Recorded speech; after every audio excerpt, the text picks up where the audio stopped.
नमस्कार, मैं हूं सत्यपाल और आप देख रहे हैं CWB हिंदी न्यूज। शक संवत 1948, विक्रम संवत 2083। आज वैशाख मास के कृष्ण पक्ष की सप्तमी तिथि और दिन गुरुवार है। तदनुसार अंग्रेजी तारीख 9 अप्रैल सन 2026। आज 9 अप्रैल है, यानी 9 अप्रैल को CRPF शौर्य दिवस मनाया जाता है। साल 1965 में कच्छ के रण में सरदार पोस्ट पर CRPF के जवानों द्वारा दिखाए गए अद्भुत साहस और बलिदान की याद में ये दिवस मनाया जाता है। सबसे पहले आज की सुर्खियां। इस साल मानसून में 6% कम बारिश का अनुमान लगाया। स्काईमेट ने कहा मध्य प्रदेश, राजस्थान और पंजाब, हरियाणा में सामान्य से कम बारिश हो सकती है। देश भर में LPG गैस यूजर्स के लिए किया बड़ा बदलाव, बताएंगे पूरी अपडेट। खेती बचाने के लिए सरकार ने बनाया मास्टर प्लान। DAP व यूरिया को लेकर नई अपडेट आई सामने, जानेंगे पूरी खबर। हरियाणा कैबिनेट मीटिंग में अग्निवीरों, मजदूरों और महिलाओं को बड़ी सौगात, इन फैसलों पर लगी मुहर। हरियाणा में होगी कंडक्टर के पदों पर बम्पर भर्ती। हरियाणा SSC को भेजी गई भर्ती से संबंधित मांग, बताएंगे पूरी खबर। हरियाणा में ई-समन सिस्टम हुआ लागू, केस निपटान में आएगी तेजी। 11 साल बाद जेल से बाहर आएगा रामपाल। देशद्रोह केस में हाईकोर्ट से मिली जमानत। हिसार के सतलोक आश्रम में 6 लोगों की मौत हुई थी। हरियाणा में पहली कक्षा में एडमिशन के लिए 6 साल की उम्र अनिवार्य की पूर्ण रूप से लागू की जा रही है राष्ट्रीय शिक्षा नीति। नए लेबर कोड से कर्मचारियों को मिलेगा फायदा। ग्रेच्युटी में होगी 50% तक बढ़ोतरी। पिंक कैब योजना से लखपति बनेगी हरियाणा की महिलाएं। 10 लाख रुपए तक लोन देगी सरकार। गुरुग्राम में 10,000 कर्मचारियों की हड़ताल, धारा 163 लागू। 6 कंपनियों में काम ठप। DC बोले सरकार ने वेतन बढ़ाया। अमेरिका व ईरान सीजफायर के बाद कच्चा तेल $100 प्रति बैरल के नीचे पहुंचा। 15% हुआ सस्ता। रेपो रेट में बदलाव नहीं, लोन महंगे नहीं होंगे। RBI ने ब्याज दर 5.25% पर बरकरार रखी। और स्मार्टफोन 40% तक महंगे। 9,999 वाला मॉडल 13,999 रुपये में मिलेगा। ओप्पो, वीवो और सैमसंग ने 4,000 रुपये तक बढ़ाए दाम, वजह चिप की कमी। और अब खबरें विस्तार से। हरियाणा में बेमौसमी बारिश का दौर चल रहा है। हरियाणा में बुधवार को भी कई जिलों में बादल छाए रहे। करनाल और कुरुक्षेत्र में दोपहर बाद जमकर ओले गिरे, तो वहीं यमुनानगर और जींद में सुबह तेज बारिश हुई। पंचकुला में बूंदाबांदी हुई, तो नारनौल और गुरुग्राम में रात भर रुक रुक कर बारिश का दौर जारी रहा। बारिश के चलते राज्य में अधिकतम तापमान में 5.5 डिग्री सेल्सियस तक की गिरावट दर्ज की गई, जिससे कि दिन में भी गर्मी से काफी राहत मिलती हुई दिखाई दी। कई जिलों की अनाज मंडियों में गेहूं भीग गया। पानीपत की अलग अलग मंडियों में 2.30 लाख क्विंटल तक गेहूं भीग गया है, जिससे खरीद व्यवस्था भी प्रभावित हुई। तो वहीं झज्जर में भी हजारों क्विंटल गेहूं भीग गया, जिसे बचाने के लिए JCB और बुलडोजर की मदद से शेड के नीचे शिफ्ट किया गया। हिसार और भिवानी की मंडियों में तिरपाल से ढकी फसल भी तेज हवा और बारिश के कारण भीग गई। तो वहीं करनाल में शेड के बाहर पड़े गेहूं को किसान बारिश से बचाने के लिए तिरपाल से ढकते नजर आए। अंबाला की साहा में भी थोड़ी मात्रा में गेहूं भीगने की सूचना मिली है, जबकि नूंह और सोनीपत में किसानों को तिरपाल तक नहीं मिल पाया, जिससे मंडियों में रखी फसल और बोरी भीग गई। लगातार बारिश से गेहूं की क्वालिटी और उत्पादन दोनों में गिरावट आई है। मौसम विशेषज्ञ डॉक्टर चंद्रमोहन के अनुसार फिलहाल मौसम बारिश का ही रहने वाला है। 9 अप्रैल को उत्तरी जिलों में बूंदाबांदी होने की संभावना जताई गई है। 9 अप्रैल से पूरी तरह से मौसम शुष्क होने लगेगा, जिससे तापमान में धीरे धीरे बढ़ोतरी शुरू होगी। अगले 3 से 4 दिनों तक तापमान सामान्य से नीचे रह सकता है। 11 अप्रैल को एक नया कमजोर पश्चिमी विक्षोभ सक्रिय होगा, जिसके बाद आसमान साफ रहने की संभावना जताई गई है।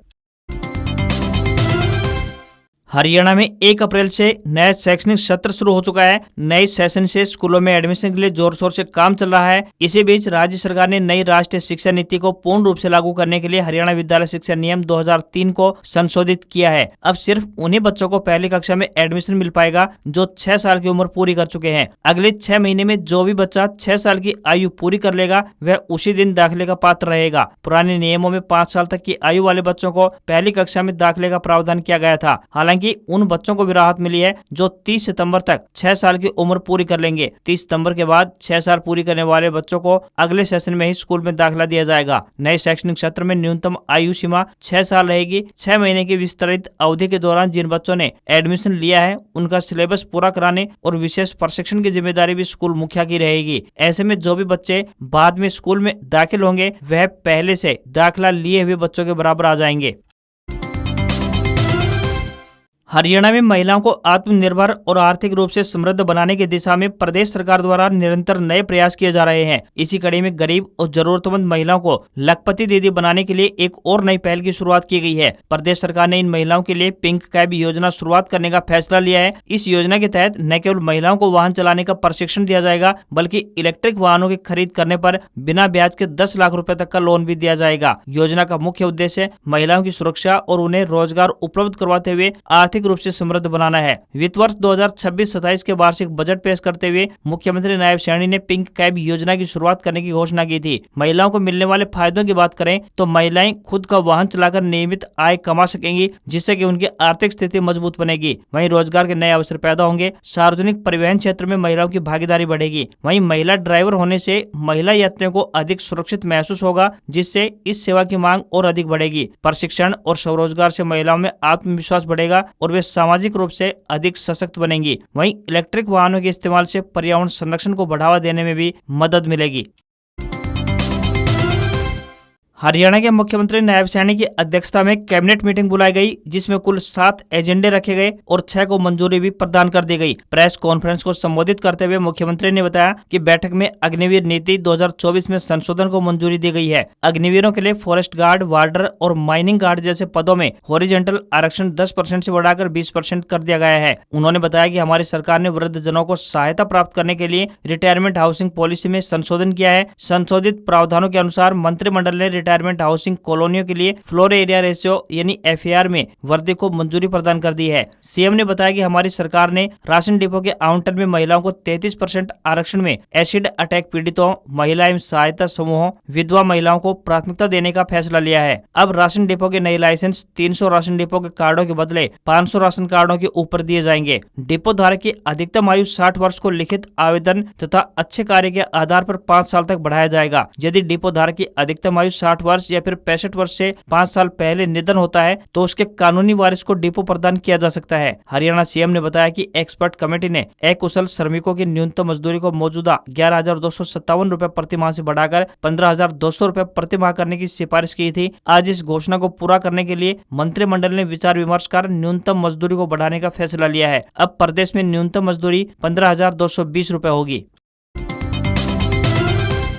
देश में लागू नए लेबर कोड संहिताओं के बाद 2026 में ग्रेच्युटी से जुड़े हुए नियमों में बड़ा बदलाव हुआ है, जिसका सीधा असर कर्मचारियों की सैलरी और रिटायरमेंट में बेनिफिट पर पड़ेगा। इससे कर्मचारियों को पहले के मुकाबले अधिक ग्रेच्युटी मिलेगी। इस बदलाव का उद्देश्य कर्मचारियों को अधिक सामाजिक सुरक्षा देना है। ये बदलाव 21 नवंबर 2025 से लागू माने जाएंगे। नए नियमों के बावजूद यदि कोई कर्मचारी किसी कंपनी में नियमित रूप से काम करता है तो उसे ग्रेच्युटी पाने के लिए पहले की तरह कम से कम 5 साल लगातार सेवा करनी होगी। इस नियम में कोई बदलाव नहीं किया गया है। यह राशि रिटायरमेंट, इस्तीफा, नौकरी छोड़ने, मृत्यु और विकलांगता जैसे स्थितियों में दी जाती है। नए नियमों से कर्मचारियों को सीधा लाभ मिलने वाला है, क्योंकि उनकी रिटायरमेंट सुरक्षा और अधिक मजबूत होगी।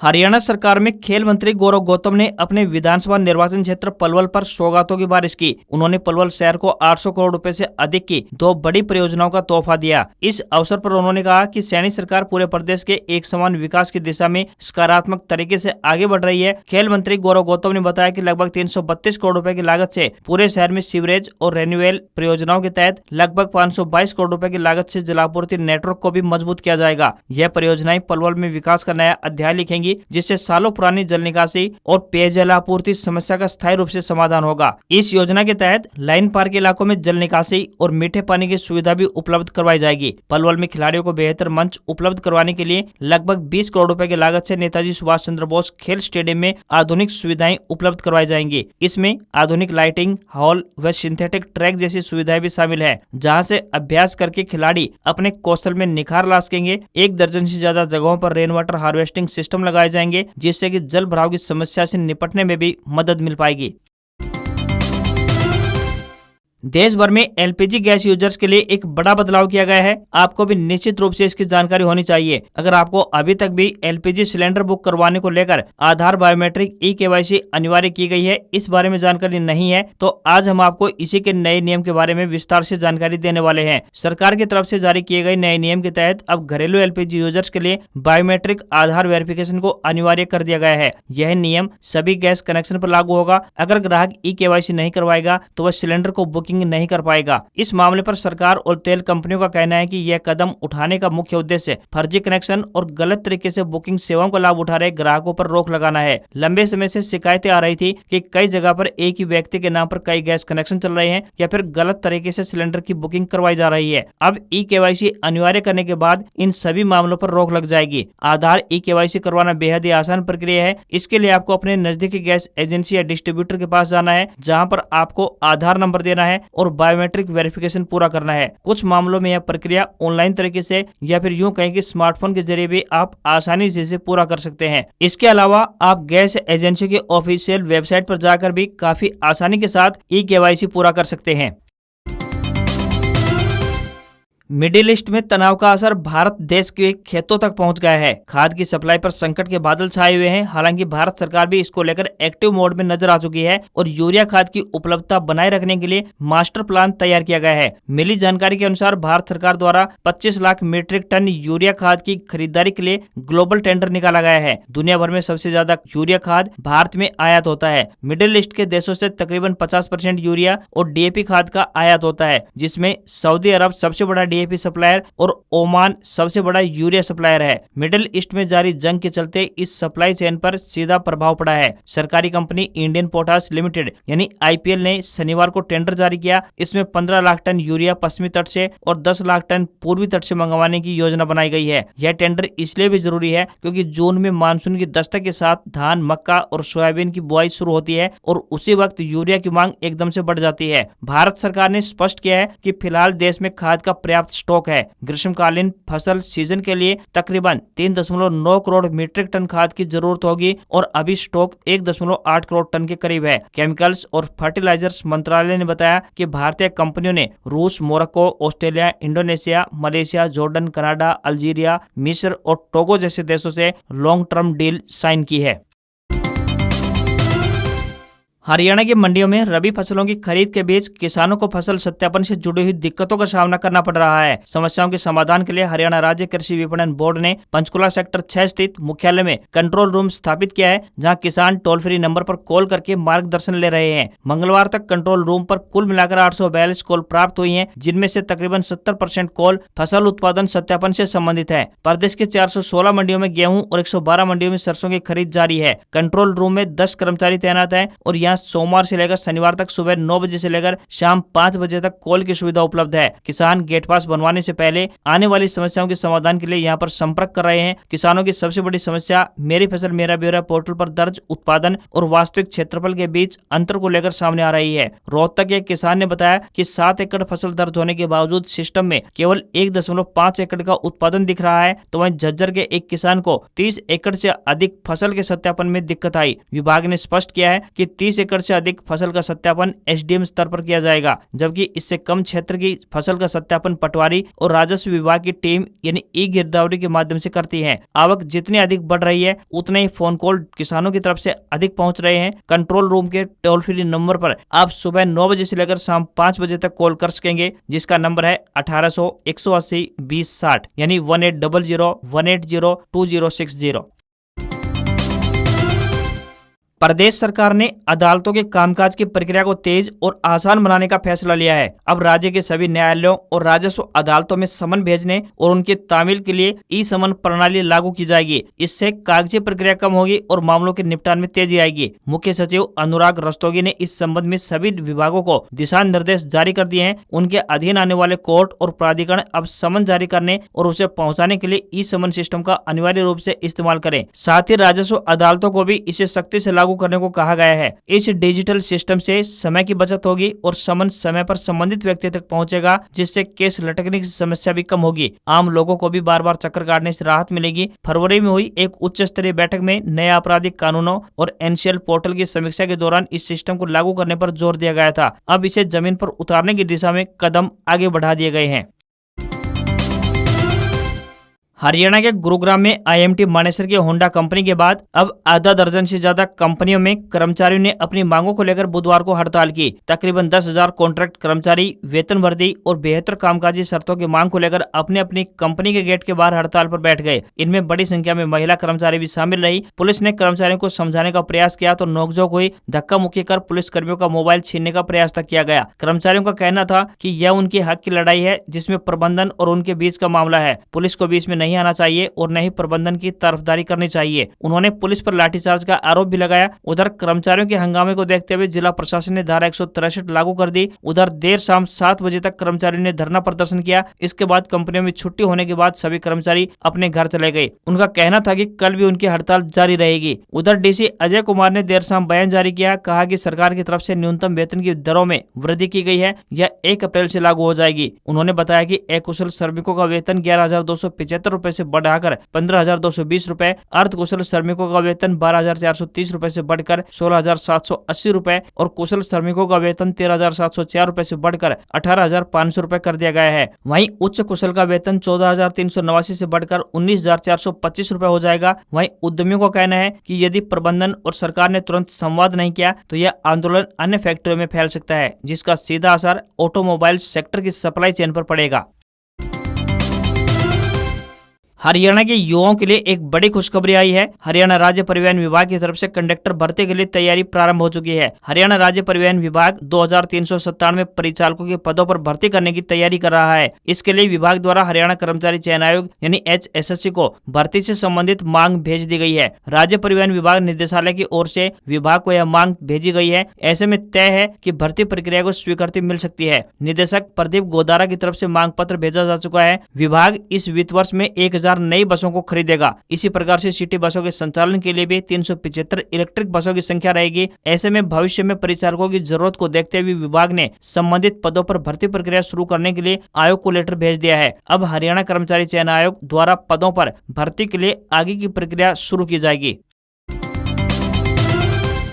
आरबीआई की तरफ से मॉनेटरी पॉलिसी को लेकर ऐलान कर दिया गया है। जानकारी देते हुए बताया गया है कि यह पॉलिसी उम्मीद के अनुसार ही रहने वाली है। इसमें किसी तरह के बड़े बदलाव को लेकर कोई भी आशंका नहीं जताई जा रही है। रेपो रेट अभी भी 5.25% पर बनी हुई है। जानकारी के लिए बता दें कि आखिरी बार आरबीआई की तरफ से दिसंबर 2025 में रेपो रेट में कमी की गई थी। पिछले 2 दिनों से ग्राहक रेपो रेट में बदलाव का बेसब्री से इंतजार कर रहे थे। रेपो रेट में फिलहाल कोई भी बड़ा बदलाव देखने को नहीं मिला है। इसी वजह से होम लोन और दूसरे लोन के ग्राहकों को EMI में कमी के लिए अभी और इंतजार करना पड़ेगा। पिछले साल फरवरी में अब तक रिजर्व बैंक की तरफ से रेपो रेट में 1.25% तक की कमी की जा चुकी है। इस मामले पर एक्सपर्ट का कहना है कि मध्य पूर्व में चल रही लड़ाई की वजह से महंगाई बढ़ने का डर भी सता रहा था, परंतु फिर भी आरबीआई की तरफ से रेपो रेट को स्थिर ही रखा गया है। एक्सपर्ट का मानना है कि ऐसे में होम लोन और दूसरे लोन के ग्राहकों को फिलहाल EMI में किसी भी प्रकार की कोई राहत नहीं मिलेगी। हालांकि अभी यह कहना सही नहीं है कि रेपो रेट में आगे चलकर कोई कमी की जाएगी या फिर बढ़ोतरी होगी। इस साल मानसून की बारिश सामान्य से कम रह सकती है। निजी मौसम एजेंसी स्काईमेट वेदर ने इस साल के मानसून का पूर्वानुमान जारी कर दिया है। इसके अनुसार बारिश सामान्य से 6% कम रह सकती है। जून से लेकर सितंबर तक मानसून के 4 महीनों में देश में बारिश का सामान्य औसत 868.6 मिलीमीटर है। सामान्य से कम मानसून का मतलब है कि बारिश 90% से लेकर 95% के बीच रहेगी। एजेंसी ने 94% बारिश का अनुमान दिया है। जून में सामान्य बारिश होगी, लेकिन जुलाई से गिरावट शुरू होकर अगस्त और सितंबर में मानसून कमजोर पड़ेगा। खासतौर पर अगस्त से सितंबर में बारिश की कमी ज्यादा रहने के संकेत हैं। मध्य और पश्चिम भारत के मुख्य क्षेत्रों में बारिश कम रहने के आसार जताए गए हैं। अगस्त से सितंबर में मध्य प्रदेश, पंजाब, हरियाणा और राजस्थान में सामान्य से कम बारिश की आशंका है। अगर किसी साल की बारिश 87 सेंटीमीटर से ज्यादा होती है तो उसे सामान्य से अधिक माना जाता है। अगर कम हो तो कमजोर मानसून माना जाता है। पिछले साल दक्षिण पश्चिमी मानसून तय समय से 8 दिन पहले यानी 24 मई को केरल तट पर पहुंचा था। ऐसा 16 साल बाद हुआ था। आमतौर पर दक्षिण पश्चिमी मानसून 1 जून तक केरल पहुंचता है, 11 जून तक मुंबई और 8 जुलाई तक पूरे देश में फैल जाता है। इसकी वापसी की बात करें तो उत्तर पश्चिमी भारत से 17 सितंबर को शुरू होती है और यह पूरी तरह से 15 अक्टूबर तक वापस लौट जाता है। अमेरिका और ईरान के बीच 2 हफ्ते के सीज फायर के ऐलान के बाद शेयर बाजार में तेजी रही। सेंसेक्स 2,946 अंक चढ़कर 77,563 पर बंद हुआ, तो वहीं निफ्टी में भी 874 अंक ऊपर रहा। ये 23,997 पर बंद हुआ। ऑटो, रियल्टी और बैंकिंग शेयरों में अधिक खरीदारी रही। निफ्टी का ऑटो, बैंकिंग व कंज्यूमर ड्यूरेबल्स और रियल्टी इंडेक्स 5% ऊपर चढ़कर बंद हुए। अमेरिका और ईरान के बीच 40 दिन से जारी जंग पर 2 हफ्ते के लिए ब्रेक लग गया है। दोनों देशों ने पाकिस्तान, चीन की मध्यस्थता के बाद इस सीज फायर पर सहमति जताई है। समझौते के तहत अमेरिका, इजराइल और ईरान एक दूसरे पर हमले रोकेंगे। साथ ही ईरानी सेना की मदद से हॉर्मुज स्ट्रेट से जहाजों की सुरक्षित आवाजाही सुनिश्चित की जाएगी। अमेरिका और ईरान के बीच 2 सप्ताह के युद्ध विराम के बाद सोने और चांदी में भी बढ़त देखने को मिली। India bullion and jewellers association के अनुसार 10 ग्राम 24 कैरेट सोना 3,000 रुपए चढ़कर बंद हुआ, यानी 1,51,000 रुपए पर पहुंच गया। वहीं 1 किलोग्राम चांदी 13,000 रुपए बढ़कर 2,44,000 रुपए प्रति किलोग्राम के स्तर पर पहुंच गई है। इसके अलावा 22 कैरेट सोने का दाम 1,39,254 रुपए प्रति 10 ग्राम के स्तर पर बंद हुआ। आज खबरों में इतना ही। देखते रहिए आपका अपना हरियाणा का सबसे बेहतरीन news channel CWB Hindi news. नमस्कार। इसी आशा के साथ आपका दिन शुभ रहे।